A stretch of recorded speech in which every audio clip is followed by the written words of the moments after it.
one of the major reforms to pay for physicians happened in 1989. I was working for President Bush, 41 at the time, and was very involved in it.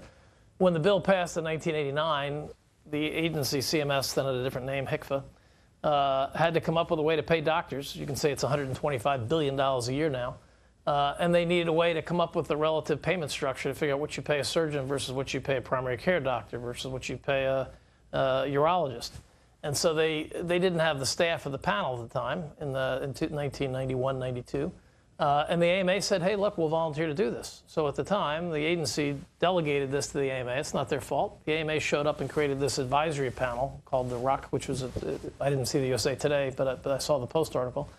And so for the last, whatever it is, 30 years, the AMA's panel has made these recommendations to Medicare about what to pay doctors. 31 doctors in the panel. I'm sure they're all wonderful, ethical, moral people trying to do the right thing. The issue that I have with it, and I think is wrong, and I think all of my colleagues who've ever run this agency agree, and it was an accident of history, was that because CMS doesn't have enough staff to do this, the AMA makes these recommendations about what doctors should be paid relatively, and then they delegate, they give the information to Medicare, which takes about 95% of the recommendations over the years just because they don't have the personnel to do the work. I just don't think the AMA, as an independent trade association, should be making those decisions. And the reason is they decide who's on there. So it's very political, you can imagine, between the surgeons and the urologists and the chiropractors about who gets on this panel. And they basically control all the price fixing for $125 billion a year. I'd be happy to take those same 31 doctors and put them on the side and have them part of Medicare, part of the government, or sort of some independent panel. I just don't think an independent trade association, it's not their fault. This didn't, they volunteered to do this when the government had a gap back in 1992. But ever since then, they've had a disproportionate impact on making physician policy. So you've got this private trade association, the AMA, effectively deciding what doctors get paid for $125 billion a year, which I think is crazy. Like, it'd be like asking the hospital associations at hospital rates. It's not the AMA's fault. The 31 doctors on it, I'm sure, are honorable, wonderful people trying to do the right thing. But this is a long overdue problem. Every person that's ever run this agency, I think, I've talked to them all, they're all friends, agrees with me, Democrat and Republican. This thing should be taken and put inside the government so it's more independent. And you can pick the same 31 doctors, but they should rotate off, and they shouldn't be on based on who's, has the biggest membership in the AMA or what the politics of the AMA are. They should be on as a representative sampling of what doctors and other professionals get paid for in Medicare, because it's a very political, it's like a little UN for healthcare price setting for doctors, but it's run by the AMA. It should be part of the government. And again, it's not the AMA's fault. They're angry at me for making this argument. I've stirred the pot on this a little bit.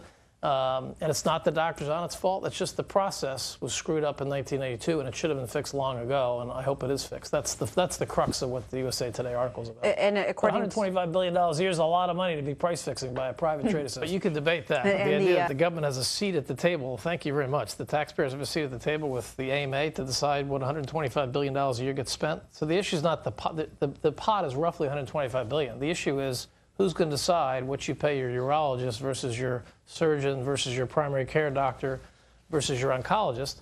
And that, it's happy. The doctors should have an input on it, but the decision of who's on that panel to make those decisions should be made by the AMA. The people that get on that panel over the years are decided by the way you get a seat on that panel is what percentage of your members join the AMA. I can tell you most specialty societies, not to pick on any, but let's say the oncologists, or the urologists, they don't really like having to play this game, but they have to have a certain percentage of their members join the AMA to get a seat at the table to figure out what their prices are. It's a very politicized system. It should not be run by a private trade organization. It should be part of the government. It's not the AMA's fault. They've done it for years. God bless them. But the idea that these meetings are not open to the public, they're not transparent, the idea that the federal government should delegate effectively the price setting of $125 billion of physician payments is insane.